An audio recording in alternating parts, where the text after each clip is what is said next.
रहस्यमयी गर्भ। 60 वर्ष की उर्मिला शहर के बाहरी हिस्से में अपने छोटे से घर में अकेली रहा करती थी। एक रात शहर में बहुत जोर का तूफान आया। जोर जोर से हवाएं और आंधी तूफान के साथ तेज बारिश होने लगी। उन आवाजों को सुनकर कोई भी घबरा जाता, लेकिन उर्मिला घर के सारे खिड़की दरवाजे बंद कर गहरी नींद में सो रही थी। रात के लगभग 12 बजे होंगे कि किसी ने उर्मिला के घर का दरवाजा खटखटाया। दरवाजे के खटखटाने की आवाज सुनकर उर्मिला की नींद खुलती है। आखिर इतनी रात को कौन आया होगा? उर्मिला जाकर दरवाजा खोलती है तो सामने लगभग 26 साल की बेहद सुंदर लड़की को खड़ी हैरान रह जाती है। कौन हो बेटा? और इतनी रात को इतने भयंकर तूफान में कहाँ भटक रही हो? चाची, आपने मुझे पहचाना नहीं? मैं आपकी दूर की रिश्तेदार शालिनी। अरे हाँ, बचपन में तुझे देखा था। इतनी जवान हो गई है, कैसे पहचान में आती?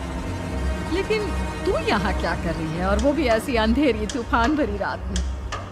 उर्मिला की बात सुनते ही शालिनी की आंखों से आंसू बहने लगे। वो फूट फूट कर रोने लगी। ये देखकर उर्मिला को कुछ समझ में नहीं आया और उसने शालिनी का हाथ पकड़कर घर के अंदर आने के लिए कहा। जैसे ही शालिनी घर के अंदर रोशनी में आई, उर्मिला की नजर उसके पेट की तरफ गई, जिसे देखकर ये साफ पता चल रहा था कि वो प्रेग्नेंट है। अरे, तू तो पेट से है।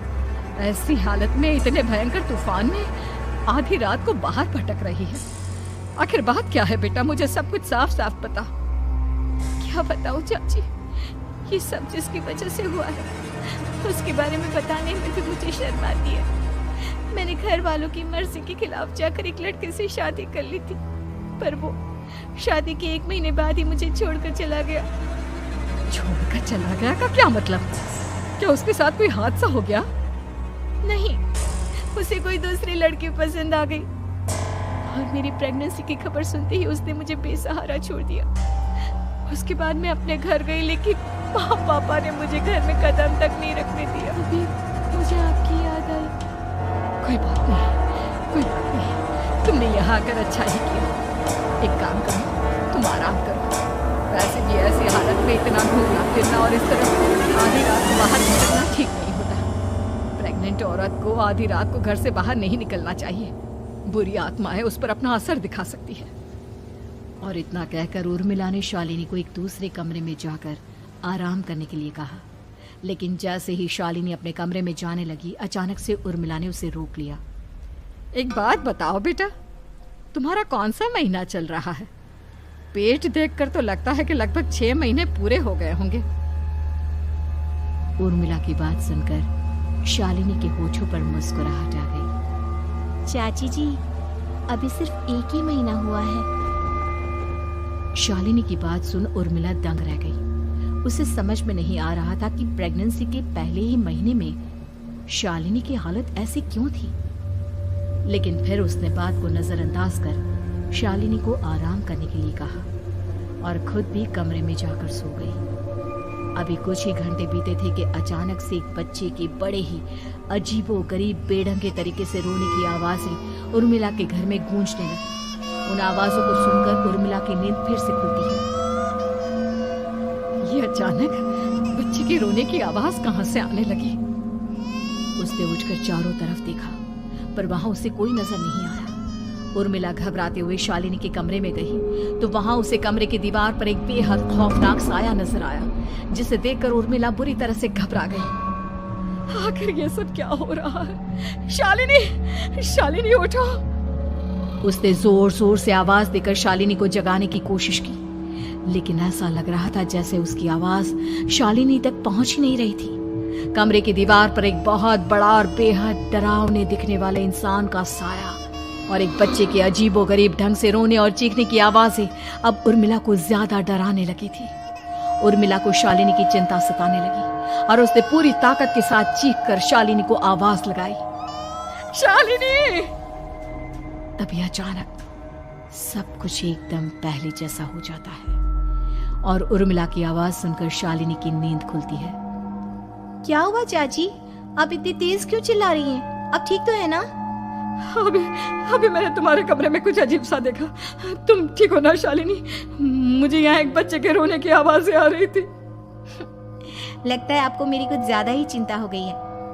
आपने मेरी प्रेगनेंसी के बारे में कुछ ज्यादा ही सोच लिया होगा।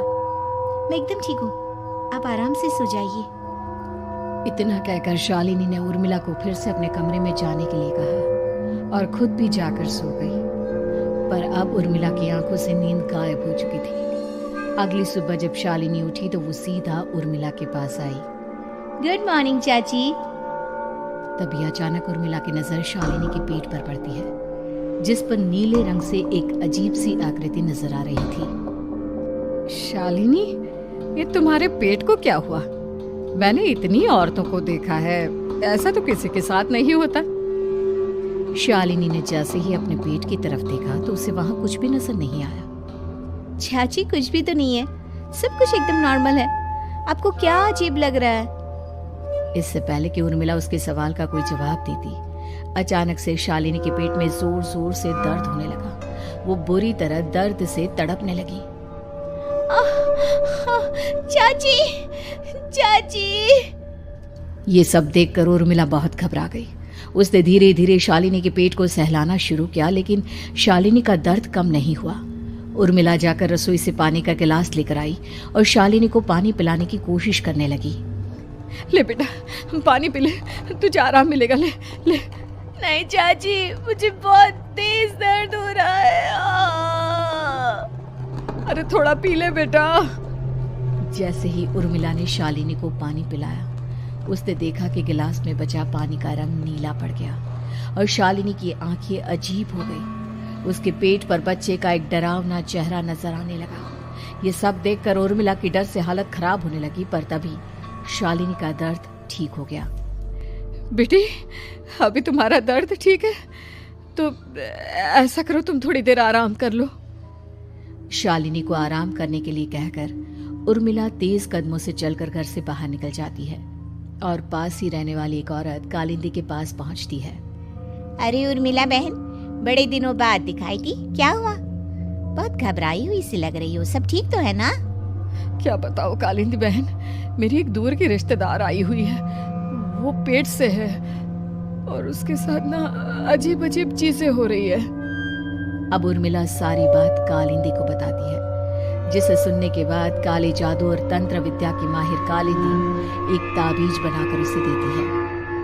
बहन, मुझे शालिनी पर किसी बुरी आत्मा का साया लगता है। ये ताबीज ले जाओ, आज रात को 12 बजे उसे पहना देना, फिर सब ठीक हो जाएगा। उर्मिला ताबीज लेकर घर वापस आती है और अब आधी रात के होने का इंतजार करने लगती है। जैसे ही आधी रात होती है, वो नींद में सोई शालिनी को ताबीज पहना शांति से अपने कमरे में आकर अपने पलंग पर लेट जाती है। अब सब ठीक हो जाएगा।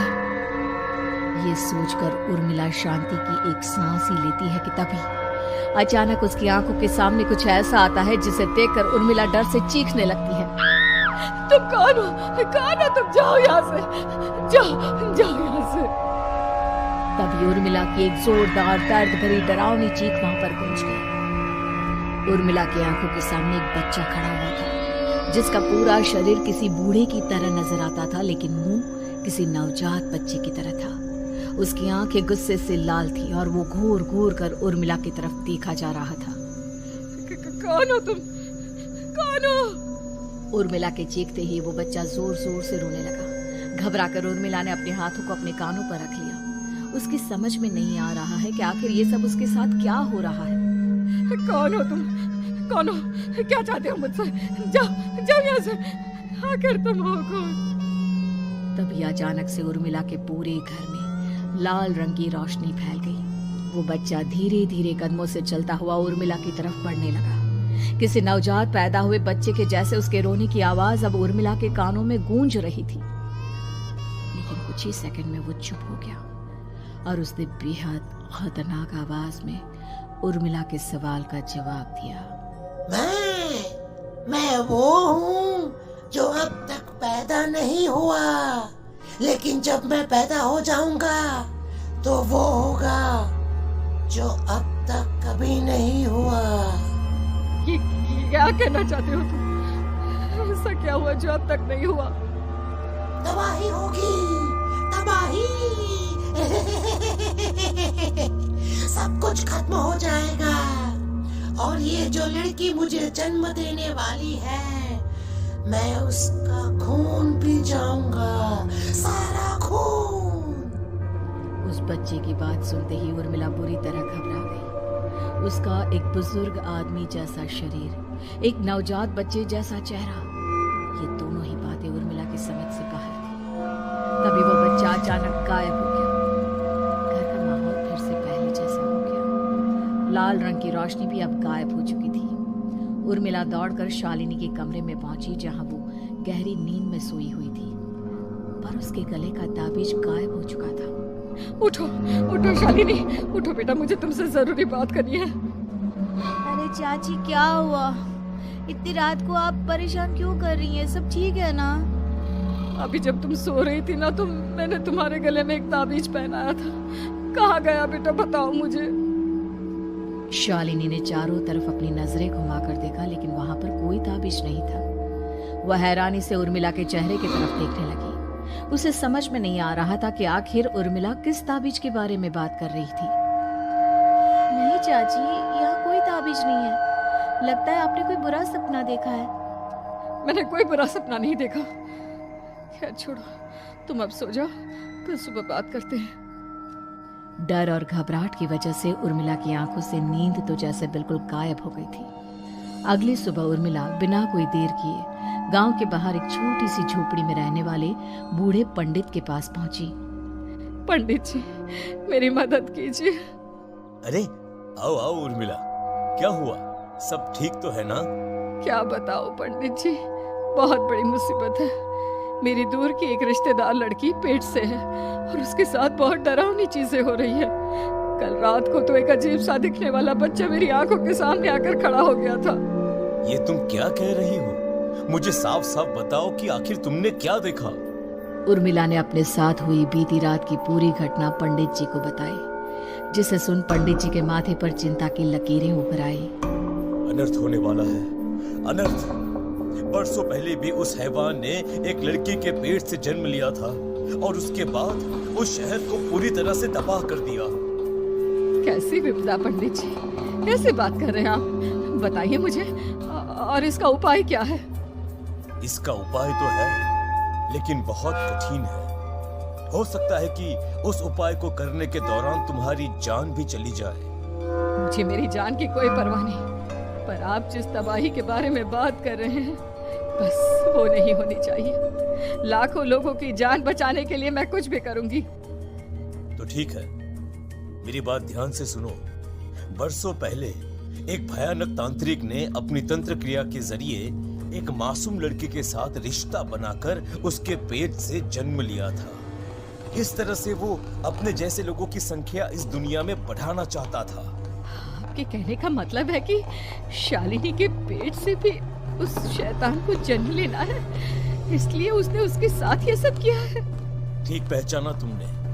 अब मैं तुम्हें एक ऐसा सिंदूर दूंगा जिसे तुम्हें ले जाकर उस लड़की के पेट पर लगाना होगा। क्या ऐसा करने से सब कुछ ठीक हो जाएगा? नहीं उर्मिला, ये सब इतना आसान नहीं। उस लड़की के पेट पर सिंदूर लगाने के बाद तुम्हें उसका पेट काटकर उस हैवान को बाहर निकालना होगा। नहीं पंडित जी, मैं ये सब नहीं कर सकती। मैं भला एक जिंदा लड़की के पेट को अपने हाथों से कैसे काट सकती हूँ? अगर तुमने ऐसा नहीं किया तो कुछ ही दिनों में वो हैवान उस लड़की के शरीर से जन्म लेगा और उसके शरीर के सारे खून को पीकर अपनी ताकत को बढ़ाएगा। उसके बाद वो धीरे धीरे इस पूरे शहर को तबाह कर देगा। यहाँ पर कोई जिंदा नहीं बचेगा। लेकिन अगर मैं उसके पेट को काट दूंगी तो क्या वो जिंदा बच पाएगी? अगर शालिनी को कुछ हो गया तो, अगर उसकी मृत्यु हो गई तो? ऐसा कुछ नहीं होगा उर्मिला, तुम्हें अपने मन को पक्का करके ये काम करना ही होगा। सिंदूर लेने के बाद उर्मिला झोपड़ी से बाहर निकलने ही वाली थी कि तभी पंडित जी ने उसे पीछे से आवाज देकर रोका। उर्मिला, उस लड़की का पेट काटकर हैवान को बाहर निकालना ही काफी नहीं होगा। तुम्हें ध्यान रखना होगा कि ये सब करते हुए उस बच्चे का जो आधा बूढ़े का शरीर है उस पर सिंदूर की एक बूंद भी ना लगने पाए, क्योंकि अगर ऐसा हुआ तो वो तुम्हें और बाकी सबको कच्चा खा जाएगा। पंडित जी की बात सुन उर्मिला की आंखें फटी रह गई और उसके शरीर में डर की लहर दौड़ गई। फिर भी उसने हिम्मत की। ठीक है पंडित जी, मैं पूरी कोशिश करूंगी कि मैं उस हैवान को वहीं के वहीं खत्म कर पाऊं। इसके बाद उर्मिला तेज कदमों के साथ घर वापस आती है। दिन बीतता है, रात का अंधेरा छाने लगता है। शालिनी खाना खाकर सोने चली जाती है और उर्मिला लगातार उसके गहरी नींद में सो जाने का इंतजार करने लगती है। जिसके बाद उर्मिला दबे कदमों से शालिनी के कमरे में पहुंच गई। मुझे ये करना ही होगा। अब उर्मिला ने धीरे धीरे शालिनी के पेट पर पंडित जी का दिया सिंदूर लगाना शुरू किया। उर्मिला के हाथ बुरी तरह से कांप रहे थे। उसके एक हाथ में चाकू था जिससे वो पेट काटने वाली थी। उर्मिला ने एक नजर शालिनी के चेहरे की तरफ देखा और फिर डरते हुए उसके पेट पर चाकू चलाना शुरू किया। कमाल है, मैं इसका पेट काट रही हूँ और ये आराम से सो रही है। इसे दर्द नहीं हो रहा क्या? तभी अचानक उर्मिला के कानों में बच्चे की रोने की आवाज सुनाई देने लगी। उसने घबराकर चारों तरफ देखा पर वहां पर कोई नहीं था। बस रोने की आवाज लगातार आ रही थी। उर्मिला बिना रुके लगातार शालिनी के पेट को काटती रही। उसे इस बात का भी ध्यान रखना था कि सिंदूर बच्चे के बूढ़े आदमी वाली शरीर के हिस्से पर ना लगे। कुछ ही देर में वो हैवानी बच्चा उर्मिला के हाथों में था। उसने बड़ी ही सावधानी से उस बच्चे को बाहर निकाला और पंडित जी के कहे अनुसार उसे घर से दूर जलाने के लिए ले गई। पर तभी उसके सामने वही बूढ़े शरीर और बच्चे के चेहरे वाला बच्चा आ गया। अपनी गोद में और सामने भी बच्चे को देखकर उर्मिला हैरान रह गई। मुझे मांगी, मुझे इतनी हिम्मत कैसे आ गई तुम्हारी? तुम पैदा नहीं हुए हो और मुझे पता है जब तक तुम्हारा जन्म नहीं हो जाता तो मुझे कुछ नहीं कर सकते। इतना बोलते ही उर्मिला तुरंत उस बच्चे को घास के ढेर पर फेंककर उसमें आग लगा देती है। जिसके तुरंत बाद वो बूढ़े आदमी के शरीर और बच्चे के चेहरे वाला अजीब तांत्रिक का भूत भी वहां से गायब हो जाता है। कुछ देर बाद उर्मिला घर पहुंचती है तो वो ये देखकर हैरान रह जाती है कि शालिनी का पेट अपने आप जुड़ चुका था। शुक्र है भगवान का और उन पंडित जी का, अब सब ठीक हो जाएगा। सुबह शालिनी सोकर उठती है तो अपना पेट देख बुरी तरह घबरा जाती है। चाची, चाची ये सब क्या हो गया? मेरा पेट अचानक कम कैसे हो गया?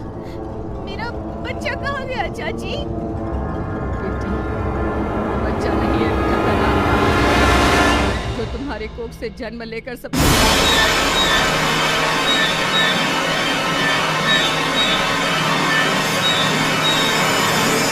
खात्मा कर दिया है। अब सब ठीक है। शालिनी को उर्मिला की बात समझ में नहीं आती। जिसके बाद शालिनी को पूरी बात उर्मिला आराम से समझाती है। अब वो दोनों ही भगवान का शुक्र अदा करती हैं और एक साथ रहने लगती हैं।